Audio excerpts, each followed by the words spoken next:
Bodo latest update बयखौबो फरायबाय दिनैनि रादाबखौ फरायदों आं प्रमोद खाख्लारि गिबि निउज आपडेट दङ तिनसुकियायाव बमा बेरफ्रोदों सासे गथ'नि जिउ खहा दिनै फुङावनो मोनसे दुखुनांथाव जाथाय जायो तिनसुकिया जिल्लानि जागुननि काटाकथनियाव बमा बेरफ्रुनायनि जाथाय जादों बे बमा बेरफ्रुनायाव सासे 12 बोसोर बैसोनि गथ'नि जिउ खहा जायो मिथिनो मोननाय बादिब्ला बुरहिदिहिं दैमानि जिङाव मोनसे ग्रेनेड गोग्लैना दंमोन आरो बे 12 बोसोर बैसोनि गथ'आ बेखौ नायनानै आखायाव लानाय समावनो बियो बेरफ्रुयो होनना मिथिनो मोननाय जादों सोर मानो बे बमाखौ गालांदोंमोन बियो दासिमबो रोखा जायाखै जिउ खोमानाय गथ'खौ सुरत हाजं होननानै मिथिनो मोननाय जादों नैथियाव दङ गिबि मन्थ्रि डक्टर हिमन्त बिश्व शर्माया ULFA आइखौ गोजोन सावरायनो थाखाय खावलायहरदों समायखिरा लानाय हाबाफारि जोबनायनि उनाव गिबियै खौरां बिजोङाव खोथा बुंजेननायाव आसामनि गिबि मन्थ्रि डक्टर हिमन्त बिश्व शर्माया ULFA आइनि गाहाय दैदेनगिरि परेश बरुवाखौ गोजोन सावरायनो ओंखारबोनो थाखाय खावलायहरदों बिथाङा बुंदों दि ULFA आइनि गाहाय दैदेनगिरि परेश बरुवानिसिम आं गुरैयै खावलायहरो अस्त्रनि नांनायखौ दोनथ'नो आरो जयै आखाइ हमलायनानै आसामाव गोजोन लाबोनो जों सावरायलायनायनि गेजेरजों जेंनाखौ सुस्रांनो नांगोन बुथारनाय आरो लांखारनायजों जेंनाफोरा जोबस्रांना थाङा सावरायनाया मोननै लामानि फारिखान्थि फारनैनिफ्रायबो गोसो जालायना जगाजग खालामलायनायखौ जागायनो नांगोन थामथियाव दङ जम्मु काश्मीराव साथाम उदखारिनि जिउ खहा जम्मु काश्मीरनि अनन्तनाग जिल्लायाव रैखाथि हानजा आरो उदखारि हानजानि गेजेराव सोमजिनाय मुगा-मुगि गावलायनाय जाथायनि खौराङा सोराङाव फैदों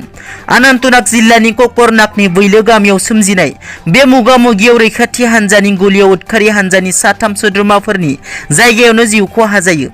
जिउ गोमानाय उदखारि हानजानि साथाम सोद्रोमाफोरा लास्कार एबा उदखारि हानजानि सोद्रोमामोन होननानै खौरां मोननाय जादों ब्रैथियाव दङ UPPLनि मददगिरिफोरनि सोमावसारनाय बिटिआर सुक्तिनि सागानगिरि एबसुनि बारग' गाहाय नेहाथारि आरो 30 नं क'क्राझार सानजा जनजाति बिधान सभा बियाबनि MLA लरेन्स इस्लारिया आसामनि मन्थ्रि बिबान मोननांगौ होनना गोख्रों दाबि दैखांदों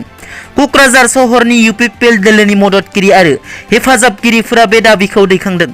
दिनै क'क्राझार सहरनि शान्ति नोगोराव UPPLनि मददगिरिफोरा लरेन्स इस्लारि जिन्दाबाद UPPL लं लिभ स्ल'गानजों थासारिखौ गोमखांहोयो लरेन्स इस्लारिनो मन्थ्रि होनांगौ होनना आसामनि गिबि मन्थ्रि डक्टर हिमन्त बिश्व शर्मा आरो बिटिआरनि गाहाय खुंगिरि प्रमोद बर'नि खाथियाव गोख्रों दाबि दैखांदों बाथियाव दङ 5G नेटवर्कनि बाहायनायाव कर'ना भाइरासनि जाउन होनना दाबि दैखांनाय रावखौ भारतआ नेवसिदों 5G टेक्न'लजिनि बाहायनाया कर'ना भाइरासनि गोसारनायनि जाहोन होननानै फोसावलायनाय खौरांखौ नेवसिगारदों भारत सरकारा सुंजाबथाय मन्थ्रिया बुंदों दि बे खौराङा आबुङै ओंथि गैयै आरो नंखाय मन्थ्रिया बुंबावदों दि 5G टेक्न'लजि आरो कर'ना भाइरासनि गेजेराव मोनबो बिगियानारि सोनारथि गैया मख'नो गोनां दि जेराव भारतनि मोनबो जायगायावनो 5G नेटवर्कनि आनजाद नायनाय हाबाफारियानो जायाखै बेबादि बिथिङाव भारतआव 5G नेटवर्कनि आनजाद नायनाय एबा बाहायनाया कर'ना भाइरासनि जाउन होननानै दाबि दैखांनाय रावा ओंथि गैयै आरो नंखाय होनना फोसावो दथियाव दङ UG ब्रह्मआ हेन्डलुम टेक्सटाइल्स आरो प्लेन ट्राइबनि आसामनि मन्थ्रि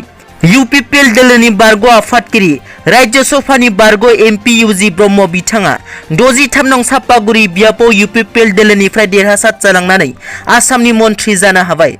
UG ब्रह्म बिथाङा आसामनि मित्रजोट सरकारनि गोदान हेन्डलुम टेक्सटाइल्स सयल कनजारभेशन आरो welfare of plain tribe backward क्लासेसनि मन्थ्रि बिबान मोनबाय दिनैनि रादाबा एसेनोसै नोंथांमोना जुदि आंनि चेनेलखौ दासिमबो साबस्क्राइब खालामाखै अन्नानै साबस्क्राइब खालाम गोजोन्थों।